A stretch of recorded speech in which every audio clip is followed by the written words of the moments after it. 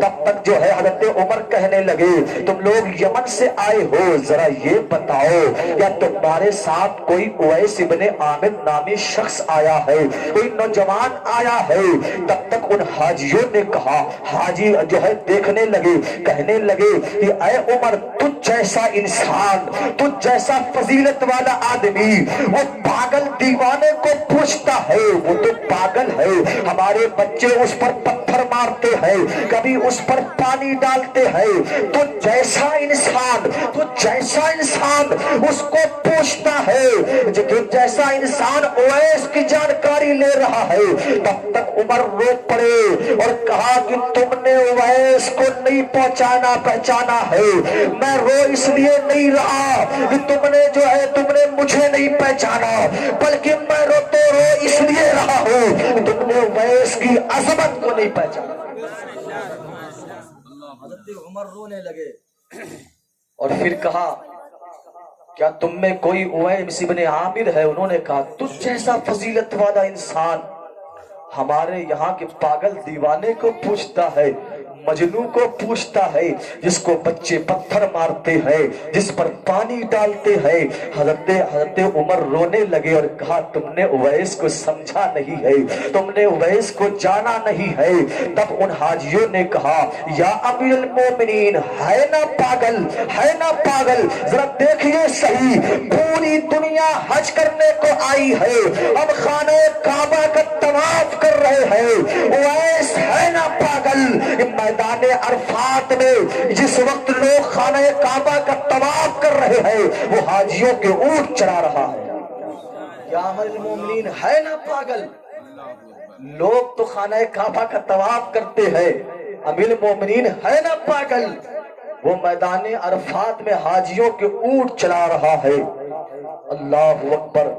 جیسے ہی ان حاجیوں نے کہا نا کہ وہ پاگل ہے اور میدان عرفات میں حاجیوں کے اونٹ چلا رہا ہے، تو 22,000 مربع میل کی حاکم بادشاہ عمر نے خطبہ وہیں پر چھوڑ دیا، آگے خطبہ نہ دیا، اور کہا اے علی ہماری منزل مل گئی ہے، اے علی ہمارا مقصود مل گیا ہے، چل ہمارا یار مل گیا ہے۔ آج جو لوگ حج کرنے گئے ہیں ان لوگوں نے دیکھا ہوگا کوہ صفا سے میدان عرفات کتنی دوری پر ہے، 20-25 ہزار مربع میل کا حاکم۔ کوئی یہ بھی یاد نہ رہا اس سواری کے لیے اونٹ لے لے، سواری کے لیے گھوڑے پہ سوار ہو جائے۔ عمر اور علی جیسے فضیلت والے انسان پیدل ہی میدان عرفات کی طرف چل دیے، اور یہ بھی یاد نہ رہا عمر کو کہ چپل پہن لے اور سواری پر بیٹھ لے۔ جیسے ہی میدان عرفات میں آئے تو کیا دیکھا، ایک دبلا پتلا نوجوان ہے، کچھ اونٹ چل رہے ہیں، اور وہ نوجوان رب کی بارگاہ میں پیشانی کو جھکائے ہوئے ہے۔ حضرت عمر اور حضرت علی جا کر کھڑے ہو گئے۔ جب اس نوجوان نے سلام پھیرا تو امیر المومنین نے کہا السلام علیکم۔